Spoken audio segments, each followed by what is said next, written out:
Hey guys, Harley and out here, and today we'll be reviewing actually quite an old figure, a Mechtech Deluxe Bumblebee. This Bumblebee is, the oldest figure I have, and despite getting this, like a universal just this year for an admittedly cheap price, like 30-ish bucks. Does this thing hold up? And let me say, it does. As I said, despite this thing being from the Mechtech line, yes, Mechtech, with this stuff, it holds up pretty well. Like, cause the transformation, spot on. Kibble is surprisingly better than some more current figures. Nightbird. And even the articulation is pretty good. Like now, I don't know if this is pretty much based off the original version, that being the leader figure, but this is clearly just a package refresh of the original deluxe. But yeah. I said, I'm being honest, this thing holds up for being an old Mechtech figure. And maybe it's just me, but shouldn't this thing just been used for the Studio Series line, especially for the versions of Bumblebee which turn into the more modern Camaro? Because compared to some of the more, compared to the other Studio Series Bs, there's no faux forming parts. It's all the actual car parts. Nothing is faux formed. Why they couldn't use this figure, I do not know. But anyways, let's get into articulation. The head is on a ball joint, so you can just move that around freely. Can look up this far, down this far. Can move side to side. You can move his door wings, as with the tires too, but I mainly keep them in this position to hold up this loose piece of kibble, because that's the only way it's going to stay there without flopping. The arms are on ball joints, can go out pretty well. An elbow rotation mainly needed for transformation. The elbow can bend way above 90, and that's not needed for transformation. You can have it fully straightened out, but it looks weird, so I like to keep it at an angle. There are these clips here on the arms, which I don't understand why there's clips here on the arms. Maybe it was for something of the Mechtech figures, maybe with Laserbeak, but I tried it with the Studio Series Laserbeak I have, and that little Laserbeak figurine can just barely fit on these clips, so I doubt it. But the hands are on pins, so you can have them do the narcissus, as perspective end loves to call them. There is a waist swivel.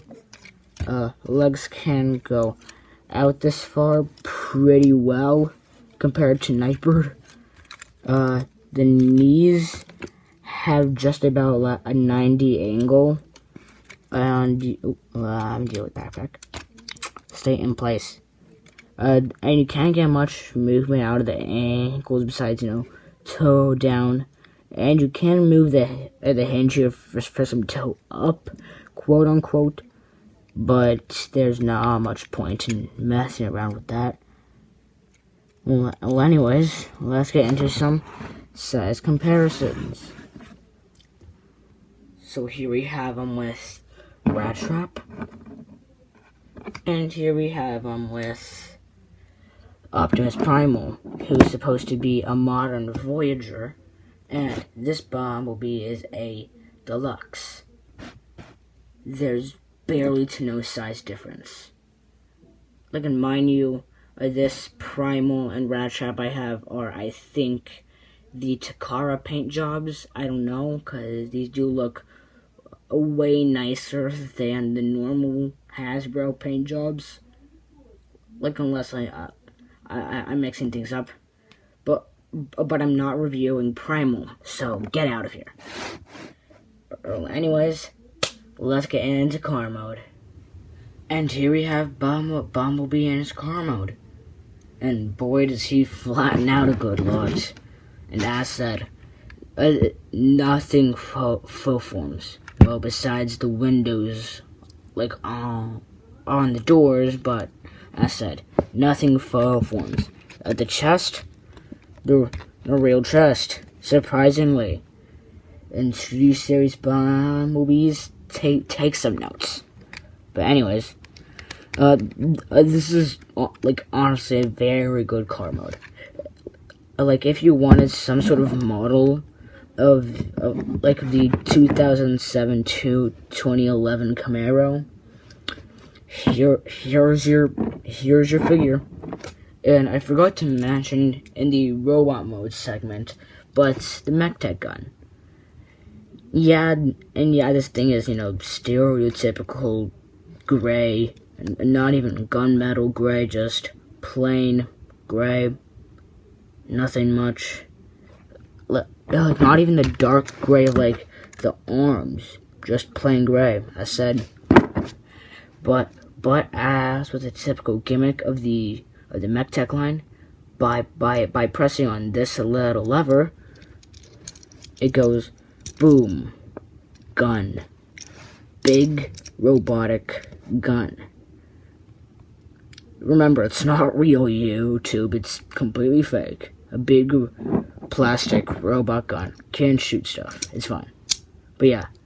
And actually a neat thing they did with this figure to where to put the gun, like is where how you see, you can plug the gun in here. And while it's not in, instead of there being just some big peg hole, it's just the roof. So in some way, by putting in the gun, like, it's like the roof, quote unquote, transformed to form the gun, but when you don't have it, it transforms right back to a normal roof. Now, why couldn't they do that with every other figure that turns into a car and have this little mechanic? But yeah, this car rolls like any other car should. There's not much kibble besides the fact that you can see the head. The arms you can disregard as just car stuff. Same with the feet. Oh, I also forgot to mention this, but for all the little clear plastic parts in, like, for, the roof and whatnot, it's inserts. It's actually inserts. Again, Studio Series. Take notes.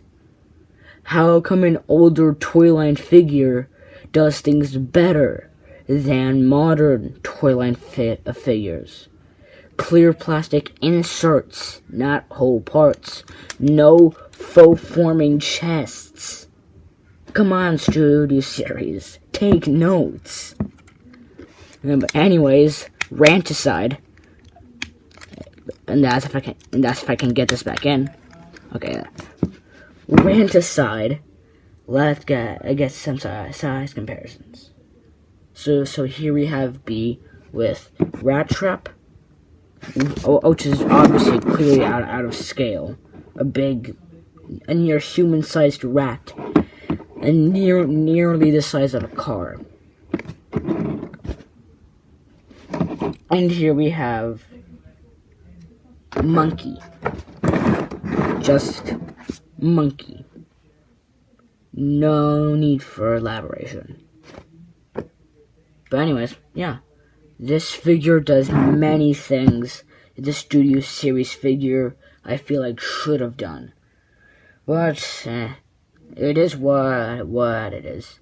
Some older toy lines do things better than current toy lines, and some current toy lines do some things better than older toy lines. But that's the way things are. But anyways, see you in the next review, and hi, Lean One out.